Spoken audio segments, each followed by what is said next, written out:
साथियों, नेता कैसे बने? आज इस चीज़ पर हम चर्चा करते हैं कि नेता बनने के लिए वो कौन कौन सा गुण होना चाहिए और वो कौन कौन सी राह है जिसके जरिए हम नेता बन सकते हैं। क्योंकि आप देखते होंगे जितना भी नेता बनते हैं उसमें से काफ़ी लोग परंपरागत वंश के अनुसार नेता बनते हैं। नेता का बेटा नेता बनता है तो खैर उसे विरासत में प्राप्त हो जाता है। लेकिन नए राजनीतिज्ञ लीडरशिप में जाने के लिए आपको क्या क्या करना पड़ेगा उसके बारे में बताता हूँ। आप किसी छात्र संगठन से जुड़े होंगे। अखिल भारतीय विद्यार्थी परिषद बीजेपी का है, कांग्रेस का है, भारतीय राष्ट्रीय छात्र संगठन, उसी प्रकार बहुजन समाज पार्टी का विद्यार्थी विंग अलग है, शिवसेना का अलग है और ऐसे ही अन्य पार्टियों का भी होता है। तो ये राजनीति में जाने का रास्ता होता है। दूसरा होता है आप किसी प्रकार के पंच सरपंच के चुनाव लड़े, जनपद का, जिला पंचायत का, ऐसे आदमी आगे बढ़ता है। लेकिन इसमें कई लोग ऐसे होते हैं जो जिंदगी भर चुनाव तो लड़ते रहते हैं, सरपंच बनते बनते वहीं तक रुक जाते हैं, कोई जिला पंचायत सदस्य तक रुक जाता है तो कोई बिरले आदमी ही विधायक बन पाता है। अब रहा संगठन की चीज में, यदि आप किसी पार्टी से जुड़े हैं, सक्रिय कार्य करता है, तो आपको प्रतिदिन उस कार्यालय में जाना होगा जिस पार्टी के आप मेंबर हो, सदस्य हो, सक्रिय सदस्य हो।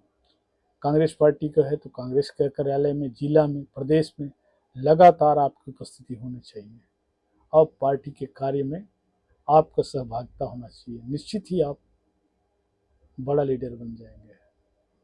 लेकिन पार्टी से समर्थित के साथ साथ आपका कोई ऐसा नेता होना चाहिए जिसका आपको चाटुकारिता करना पड़ेगा। शब्द मेरा कुछ उत्तेजक है, इसमें अन्यथा नहीं लेंगे। यानी आप किसी नेता के आगे पीछे घूमना पड़ेगा तो निश्चित रूप से प्रसन्न होगा तो आपको नेता बना देगा। दूसरा जो होता है वो होता है सामाजिक मंच। समाज के मुखिया बनते हैं।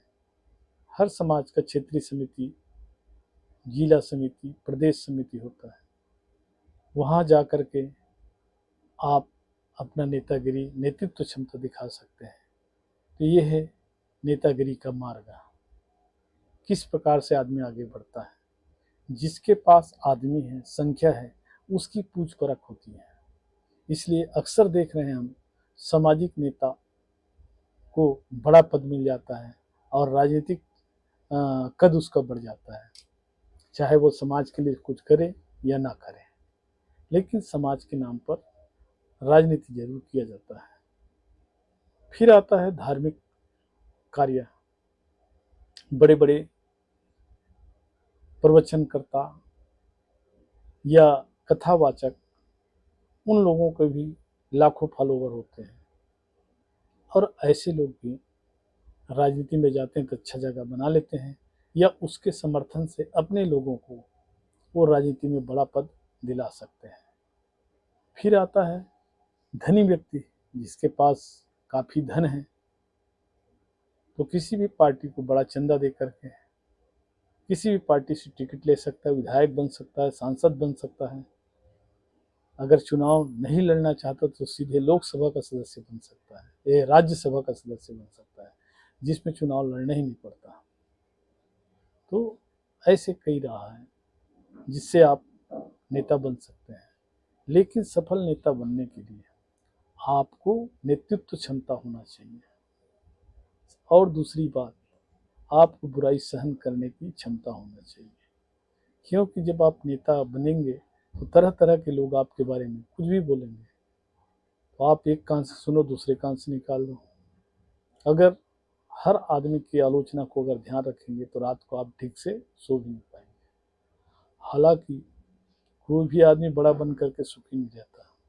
जो चीज़ उसे प्राप्त नहीं है तभी तक उसकी लालसा रहती है कि ये मैं बन जाता, ये पद मुझे मिल जाता।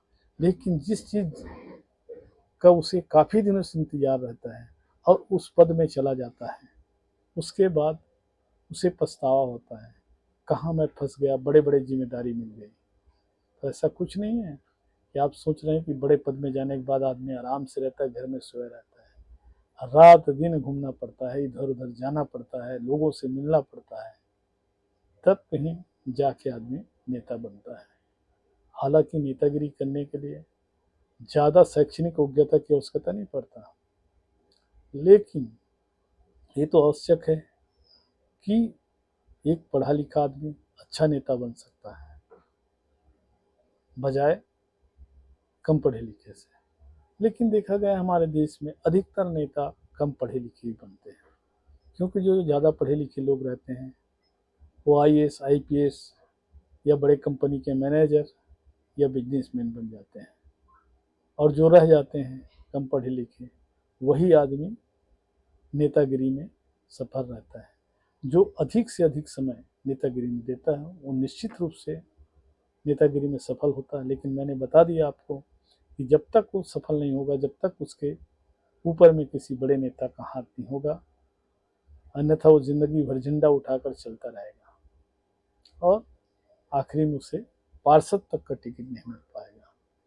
तो मित्रों, यदि आपको नेता बनना है तो जैसे मैंने बताया कि चाहे विद्यार्थी जीवन से ही आप संगठन पे जुड़े या फिर सामाजिक क्षेत्र से जुड़े या धार्मिक आयोजनों में भाग लिए, जैसे आजकल बजरंग दल, शिवसेना और अखिल भारतीय विश्व हिंदू परिषद, ऐसे तरह तरह के कई सारे संगठन हैं, उससे भी लोग जाते हैं।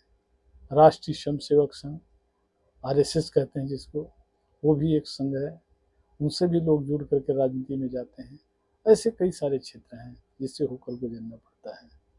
यदि आपको मेरी बात अच्छी लगी कि नेता बनने के लिए ये क्षेत्र है, तो मेरे वीडियो को लाइक कीजिए, सब्सक्राइब कीजिए। नमस्कार मित्रों, फिर मिलेंगे नेक्स्ट वीडियो में।